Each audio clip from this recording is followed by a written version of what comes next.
Charleston White released the paperwork in which where you guys seen Boosie has some things to say as pertaining him in the situation out in California, where a lot of you guys know that Boosie is now on house arrest for the most part, but he's able to move around and get his bag. But Charleston White released the paperwork where he claimed that Boosie self-snitched on himself.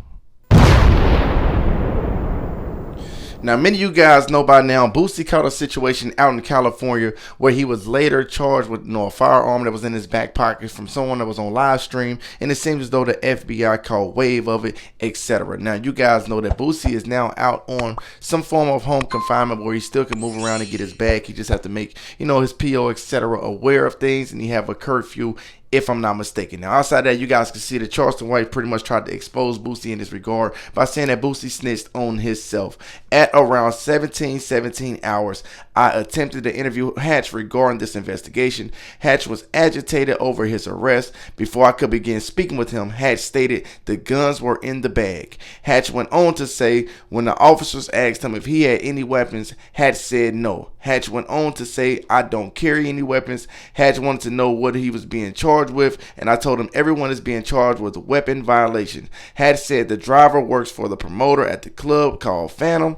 He was just a driver. I asked Hatch for his name, and Hatch said, if you're charging me with anything, only thing I'm going to give you is my name. I told Hatch that was fine, and he confirmed his name and date of birth. Hatch repeatedly told me this is a bad charge. Before I could read Hatch's Miranda rights, he went on to tell me he had 2 guns and they flew out here from Atlanta. I told Hatch I wanted to read him his rights. I started to warn Hatch when he interrupted me to ask what was he being charged with. I told Hatch he was being charged with gun possession. Hatch raised his voice and said the guns were in the bag. Hatch said, you are reading me a false charge. I attempted to warn Hatch a second time, and he continued to state the guns were in his bag. He interrupted me again. He repeated the guns were in his bag. The marijuana was in my hand. Hatch said the gun was not on the seat. It was clear to me that Hatch was not listening to me, and I tried to read him the memorandum rights. Hatch wanted me to view the body cam or the body worn camera footage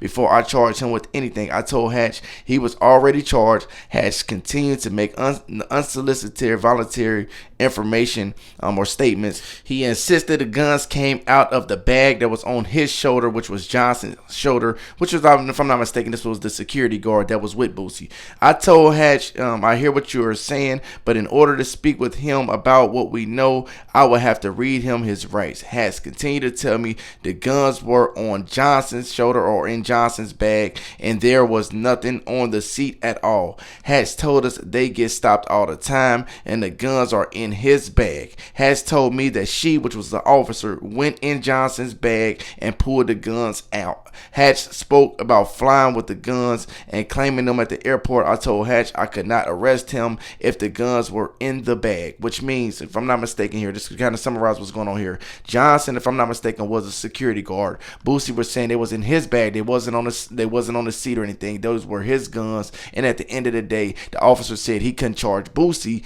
if the guns were indeed in his bag, and Boosie was saying that the lady, which was she, the officer, took the guns out of that bag. Now to continue.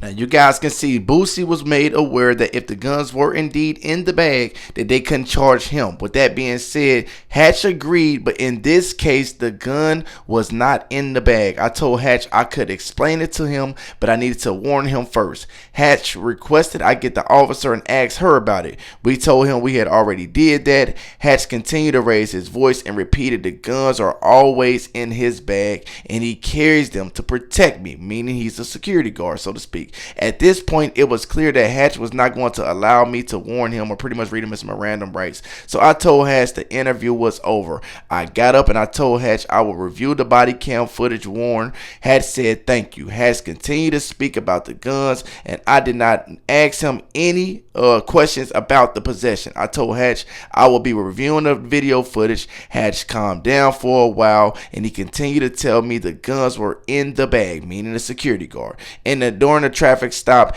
he confirmed with his security that both the guns were in the bag. Prior to exiting the interview room, Detective Williams placed a photo on the table. Detective Williams told Hatch this was why he was here at the police headquarters. The photo was posted on Instagram, and in the photo, Hatch was standing in a video shoot wearing the same clothes, and you could clearly see the black Glock style handgun tucked in the back of his waistband.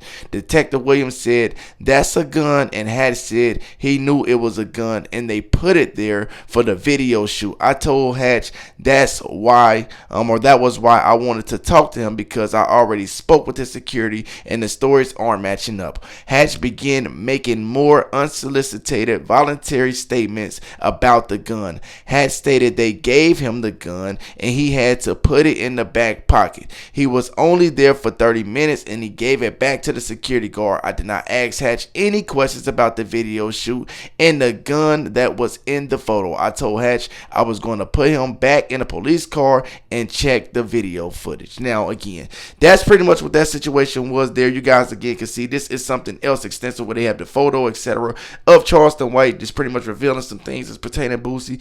I would not pretty much, read any further. I'll let you guys do your own investigation. Now, if you guys want to get my personal opinion about this situation here, of course, in today's time, the internet guys of today, everybody seems to know who's snitching, who's not. And then Boosie's situation, it seems like more so he was trying to get out of the situation by saying, I have a legal security guard here.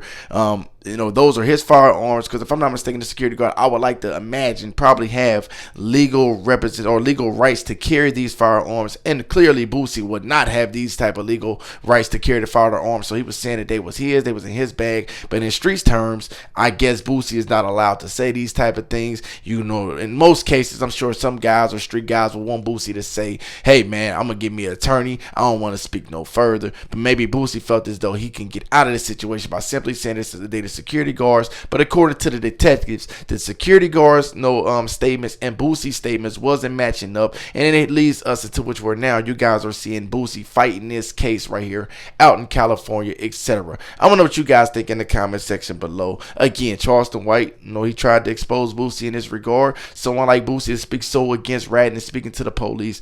Maybe this is a little bit doing too much talking, but some people look at it as Boosie claiming was his, and things that is not his, he wanted to be known as the security, so everybody can get out of this situation. If the security guard, indeed, as they stated, they said as long as the guns were in the bag, Boosie couldn't be charged with it, and I like to believe that the security guard guy had legal rights to carry the firearm, and everybody goes home with no harm, no foul. But in this situation, everybody got charged. If I'm not mistaken, from earlier in the statements, it said that everybody would have been charged, and Boosie was one of those guys. Clearly, everything is basically, dependent on if the gun was on the seat versus in the bag, etc.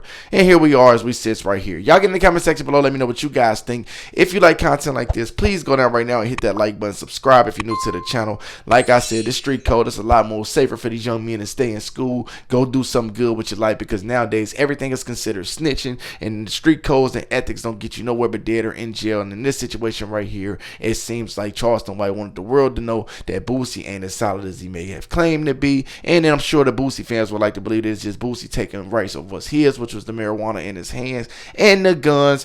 Maybe he wanted his security guard to take that, but their stories wasn't aligned according to the detective. And I want to know what you guys think in the comment section below.